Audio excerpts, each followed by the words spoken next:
हाँ भी बेटी, कुछ न बच्ची। हम देखा तानी कि तू बहुत परेशान रहता रहे, क्या बात है? बाबूजी, बचपन से लेके आज नहीं, हाँ क्यों? रवा के हमरा के पढ़ाने की वजह से बहुत कुछ सुना लेगा। अभी ये एग्जाम एकदम सर पे बा, हम अच्छे से ना पढ़ा, अगर हम पास ना होगा तब फिर सब रवा के सुनाए। और बहुत ज्यादा पढ़े थे बाबू, उनके बहुत ज्यादा डर लगे था। बस इतने बात, हाँ? हम अब आते हैं।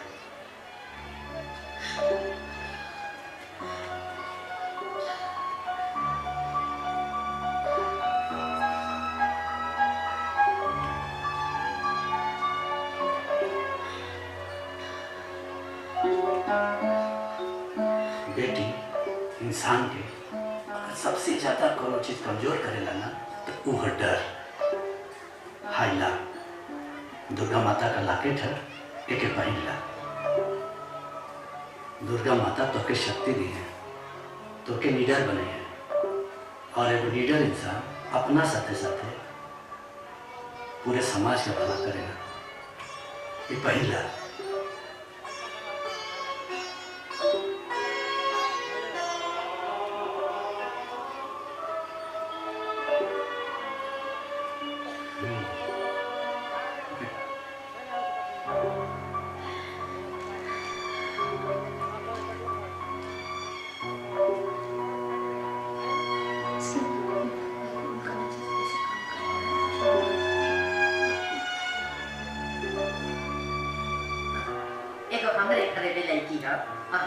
बड़ी पतले बेटा को ओके पीएससी बीएससी सब करा था। पापा हम पास हो गए नहीं। तू पास हो गए? अरे बुढ़ा भला आगे का बात, बेटी पास हो गई। भैया बेटी पास हो। भाई क्या हो बेटा? का भाई? हम बीएससी पास हो गए नहीं दादी माँ। अच्छा हाँ, तो पढ़ाई लिखाई बहुत हो गया लो। अब विद्या के बियाह खातिर लड़का देखल शुरू कर दा। अरे हमनी धनपत सेठ की तरह इतना बड़ा धनवान ना है ये लड़का खरीद लिया जाए। हाँ जौन कहता नहीं सच कहता नहीं। अरे माई, हमार बेटी जब पढ़ाई कैले है ना, अब कागज कागज मिले ना, का कजला सर्टिफिकेट। हाँ सर्टिफिकेट। आज करा लगे रखम ना, सब चिल्ला चिल्ला के कहे कि हम बियाह करब, हम बियाह करब। अरे भगवान करे ऐसा हो। हाँ? लेकिन जमाना में आग लगल है बाबू। लड़का खोजत खोजत चप्पल घिस जाला। हाँ हम तो कहा था ढूंढल शुरू कर दा तू। माँ जी एकदम सही कहा था। हाँ अब से लड़का खोजा तब 2-4 साल में मिली। हाँ खोजा लड़का। अच्छा तो तू बोले लगलो। अरे हमरे बेटी का बियाह यूं है यूं।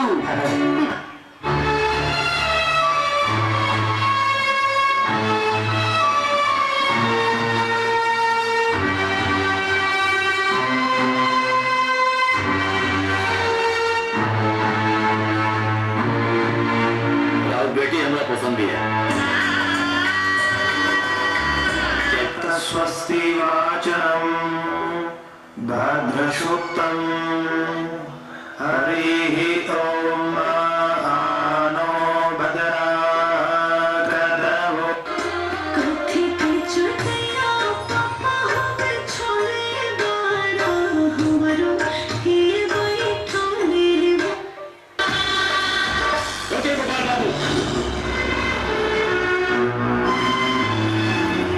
गोपाल बाबू वाह, हमारे बेटा के चांदी की सिकड़ी पहना होता रहा, और आप के स्वागत में तो लड्डू से पानी पिया होता रहा।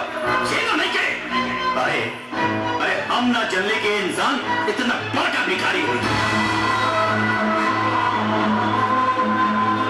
अब दहेज ना मंगनी देखा क्या मतलब, तो कुछ होना देवा रुपया पैसा तो छोड़ा। अरे कम से कम हमरा प्रतिष्ठा के मुताबिक तो के गाना गुड़िया तो देवे के चाहिए। बाहर तो ये सुने में आवता कि जौन गाना तो अपना बिटिया के पहले बड़ा वो असली सोना ना हो। अरे गोपाल बाबू, तू तो हमार प्रतिष्ठा पूरे समाज में मिट्टी में मिला दे। तुम्हार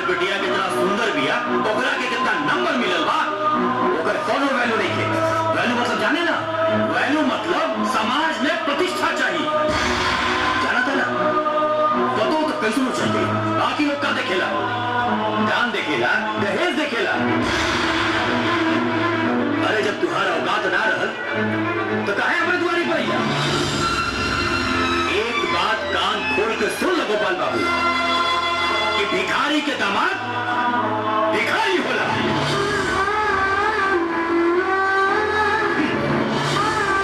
भिखारी माँ, भिखारी परिवार, भिखारी समाज। तोहरा जैसा भिखारी इंसान के औकात हमार सामने बनल तो दूर, अरे तू तो हमें घरे में नौकर बने के बराबर भी नहीं खो।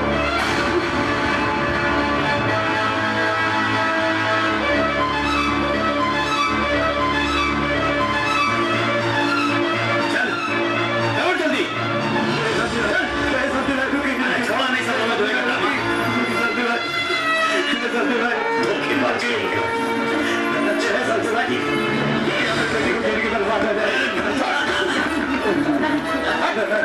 बात आती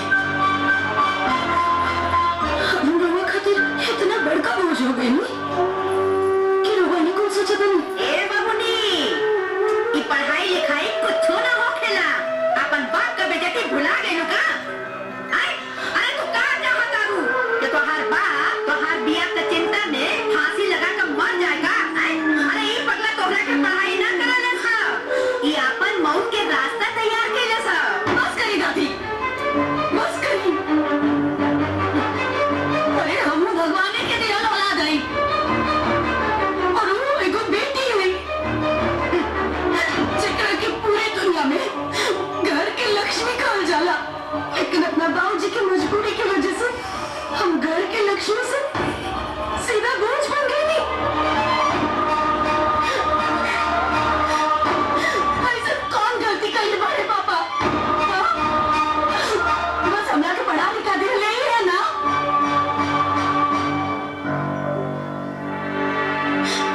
ये बात के उनकी सजा मिल गई बना इस समाज से, घर से ना हुआ से।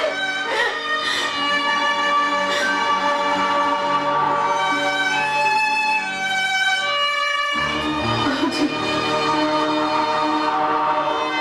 वो हमेशा दुनिया की परवाह कइले बिना हमरा के पढ़ाऊं, लेकिन मैं यहाँ तक पहुँची नहीं। अरे इतना तो क्यों पिता अपना बेटा खातिर भी ना करे जितना वो अपना बेटी खातिर कहीं। बस एक बेर और भरोसा करी पापा, एक बेर और। बस उनके एक मौका चाहिए। हम आगे पढ़ना चाहता नहीं पापा, हम पढ़ लिख के इतना सक्षम बनना चाहता नहीं, इतना सक्षम बनना चाहता नहीं कि सब लोग के बताएं। अगर हमारे बाबूजी बचपन से लेके आज ले हमारे दहेज इकट्ठा कैला के बजाय हमरा के शिक्षक बना ले तो बहुत सही कैले। इतना काबिल बनना चाहता नहीं बाबूजी की कि हमारे बाबूजी के झूला खोजे खातिर दूसरे लोग के पास जाने की जरूरत ना पड़े। दुनिया भर के लोग रिश्ता लेके हमारे बाबूजी के द्वार पर आए। बस इतना ही सक्षम बने कि बाप के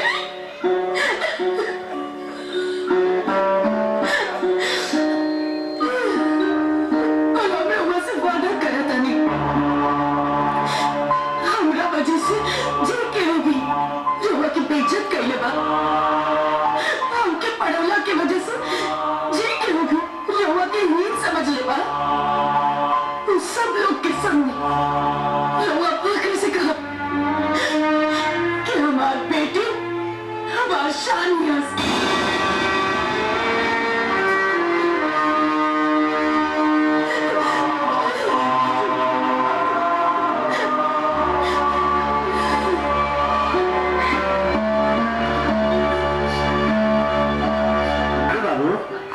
कितना कैमरा में ले करके भीड़ लगाने वाला जा।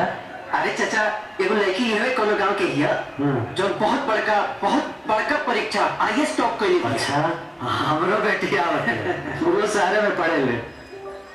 अरे महाराज पढ़े खातिर तो दुनिया भर के बेटी पढ़ता है सब, लेकिन ये लड़की के तो बातें अलग था। अब दिमाग मत खराब कर, हमनी के वही के कवर करे आई बनी सब। चाचा तू जा अपन काम कर, बस आवे के टाइम आ गइल बा। चलो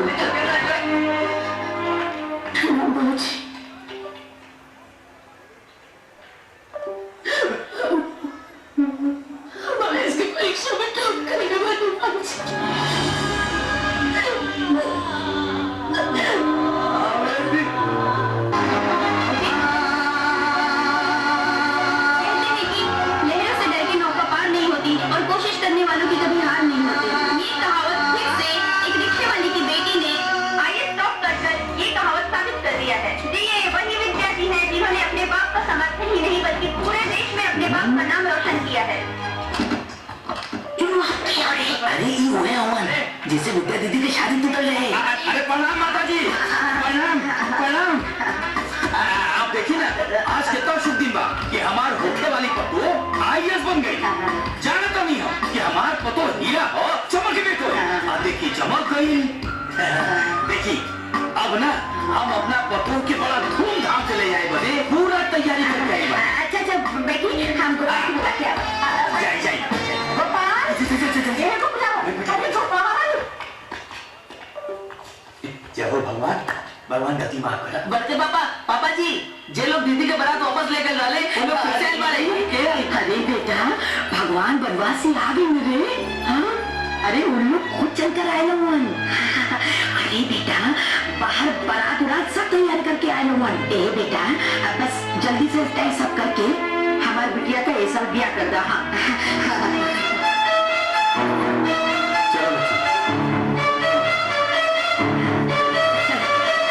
बाबूजी रुकिए। क्या बोल रहा तू? हमके कुछ बात करे के बाद आए तो अंदर चलो। क्या बात है? कहाँ बात है बेटा? अरे 2 मिनट बस 2 मिनट रुकिए।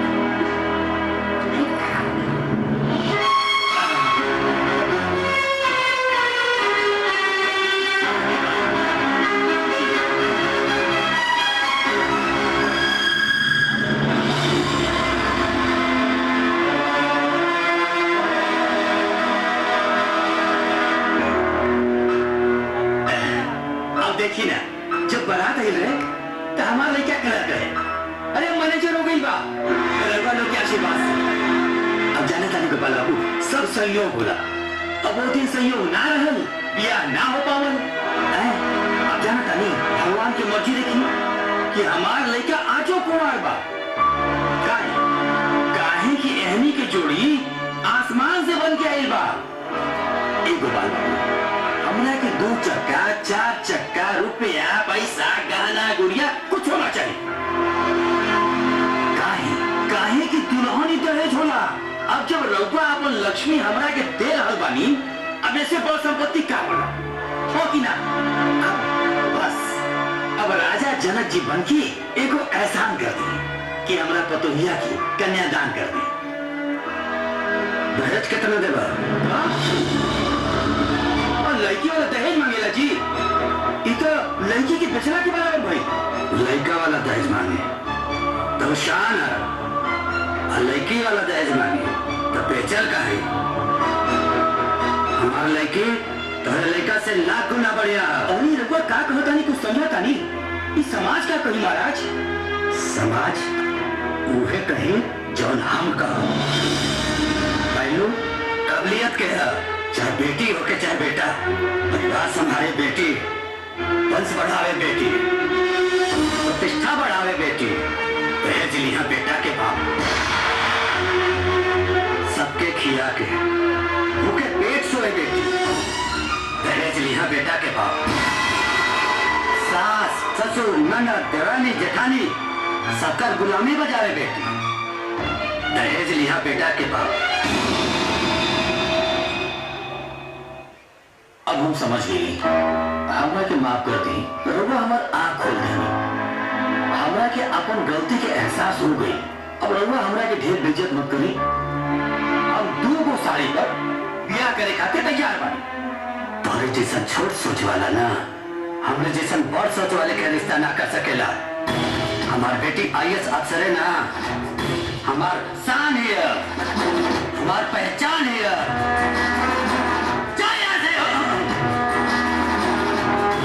एक बार फिर सोच रही गोपाल बाबू, तू जा यहाँ से।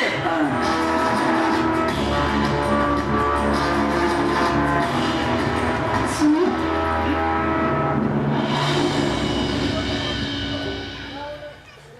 अपना बाबू जी की तरफ से रवा लोग से हम माफी मांगता नहीं।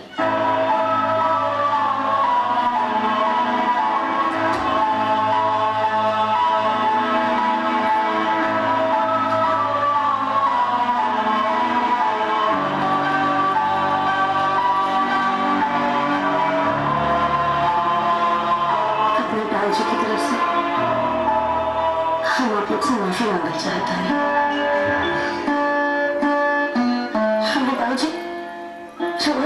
जहाँ दिखाना चाहत रहे वो तो बस अपनी बेटी के वैल्यू बताना चाहत रहे। इनका कौन भी बात के घमंड मत समझो रहुआ लोग। ये घमंड ना है को बेटी के पिता के मन में इतना साल से डबल गुस्सा और दुख है। सॉरी, रहुआ लोग जाइए please. I am sorry.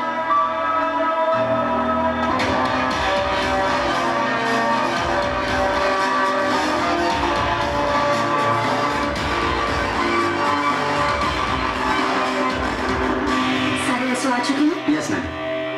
15 minute बाद मीटिंग करेंगे। Thank you. जय मैडम। हमारे जिले को अच्छे से चलाने के लिए मुझे आप सबके सपोर्ट की जरूरत है। Yes madam. जिले के हर ब्लॉक में, हर गांव में होने वाली हर एक शादी में लेन देन की पूरी लिस्ट मुझे शादी से पहले चाहिए। अगर किसी भी सामान को देखकर ऐसा लगा कि दहेज लिया या दिया जा रहा है तो दहेज लेने वाले और दहेज देने वाले दोनों के ऊपर सख्त कार्रवाई होनी चाहिए। और अगर किसी ने भी ये कार्रवाई करने में हिचकिचाहट की तो उनके ऊपर सख्त से सख्त कार्रवाई मैं करूंगी। जी मैडम। अगर आप लोग हमारा साथ देंगे तो हमारे जिले की कोई भी लड़की कभी भी दहेज की आग में नहीं जलेगी। Thank you. वर्षों से समाज के किसी कोने में उठा के फेंक दी गई सरकार की स्लोगन दुल्हन ही दहेज है वो पूर्व जीवित करते हुए जमीनी स्तर पर उतारने के लिए कमर कसती है। जिले में होने वाले हर शादियों का लेन देन का विवरण थाने में देने का निर्देश जारी किया गया है। सरकार द्वारा बनाए गए कानून का उल्लंघन करने वालों पे उचित कार्रवाई करने का निर्देश दिया है। क्योंकि आपकी शादी भी मंडप में ही टूटी थी। नाम क्या है तुम्हारा? लीला। तुम्हारी शादी हो चुकी है लीला? पापा ढूंढ रहे हैं। अच्छा, तो क्या तुमने अभी हाल फिलहाल में अपने पिताजी को ध्यान से देखा है? उनके जूतों को देखा है? उनके बॉडी लैंग्वेज को देखा है? नहीं, अगर देखी होती तो उस चेहरे के पीछे का रोता हुआ चेहरा, उनके जूतों की घिसी हुई एड़ियां और उनके झुके हुए कंधों को देखकर तुम्हें ये पता चल जाता कि इस देश में एक बेटी के बाप का दर्द क्या होता है। ऐसी कोई शादी नहीं जिसमें बेटी के बाप का कुछ बिका ना हो। ऐसी कोई शादी नहीं है जिसमें किसी बेटी की माँ का कुछ गिरवी ना रखा गया हो। मैडम, लेकिन लेन देन विवाह का एक अंग है। ये एक ऐसा तया हुआ अंग है जिसमें बीमारी लग चुकी है और इसे काट के शरीर से दूर फेंक देना ही भलाई है। अगर सिर्फ सरकारी आंकड़ों को ही देखा जाए तो हर 1 घंटे में एक लड़की की मौत दहेज की वजह से होती है। और ये तो सिर्फ सरकारी आंकड़े हैं। तो फिर आपके हिसाब से शादी के सिस्टम को खत्म कर देना चाहिए। शादी कोई सिस्टम नहीं है। शादी तो 2 परिवारों का मिलन है और 2 लोग के मिलन में जिम्मेदारी किसी एक पर ही क्यों? अरे शादी तो बेटी की होती है, लेकिन लोगों को सिर्फ इतना ही ख्याल रहता है कि लड़की लेकर के आई 2 चक्का या 4 चक्का। अरे उसने पढ़ लिख के मेहनत करके कौन सी डिग्री हासिल की है, इससे किसी को कोई फर्क नहीं पड़ता। दूल्हा भले रावण हो, लेकिन दुल्हन हमेशा सीता होनी चाहिए। परिवार वाले भले कौरव क्यों ना हो, लेकिन बहू द्रौपदी होनी चाहिए। पर एक बात याद रख लीजिए आप लोग, इस कलयुग के दहेज रूपी दानव के चीर हरण से हमें बचाने के लिए कोई भगवान कृष्ण नहीं आने वाले हैं। हम सबको ही एक दूसरे के लिए कृष्ण बनना पड़ेगा। एक दूसरे की मदद हम सबको ही करनी पड़ेगी। हम सबको भी कोशिश करके एक दूसरे के लिए अच्छा ससुराल और अच्छा दूल्हा ढूंढना होगा। वो कैसे? मान लो कि तुम्हारी शादी एक गांव में तय हुई। जिस गांव में तुम्हारी शादी तय हुई है उस गांव की बहन, भाभी, माँ, हर कोई अगर ये जिम्मेदारी उठा ले कि तुम्हें उस दूल्हे की सारी सच्चाई बतानी है, तो क्या तुम्हें शादी में आसानी नहीं होगी? अरे बेटी के माँ बाप तो लड़के की मौजूदा स्थिति देखकर शादी तय कर देते हैं, लेकिन गांव की बहन बेटियों को उस लड़के की और उसके परिवार की पूरे अतीत की सच्चाई पता होती है। बस यही सच्चाई अगर वो दुल्हन और उसके परिवार को पहुंचा दे तो कोई माँ बाप अपनी बेटी को आग में नहीं झोंकना चाहेंगे। किसकी शादी कहाँ, किस घर में, हमें कैसे पता चलेगा मैडम? ये डिजिटल इंडिया का टाइम है। इस डिजिटलाइजेशन को अपनी लाइफ सेट करने के लिए इस्तेमाल करना चाहिए, वेस्ट करने के लिए नहीं। आज ही से डीएम ऑफिस के फेसबुक और इंस्टाग्राम के ऑफिशियल पेज से एक कम्युनिटी बनाई जाएगी, दुल्हन ही दहेज है। मेरा आप सब लोगों से भी निवेदन है कि इस न्यूज को जितना हो सके उतना स्प्रेड कीजिए। और हमारे जिला की जितनी लड़कियां हैं हर कोई उस कम्युनिटी को ज्वाइन करे और उस कम्युनिटी में जिसकी जहाँ शादी हो रही है वो सारी डिटेल्स शेयर करें और साथ ही में दूल्हे की सारी डिटेल्स शेयर करें। फिर उस लड़के के बारे में बाकी कोई भी लड़की जो भी कुछ जानती हो वो डिटेल भी उस कम्युनिटी पर शेयर करें। अगर कोई काम एक आदमी अकेला करता है तो वो सिर्फ काम होता है, लेकिन अगर कोई काम सब लोग मिलकर करते हैं तो वो एक आंदोलन बन जाता है और आंदोलन के बाद ही आती है क्रांति।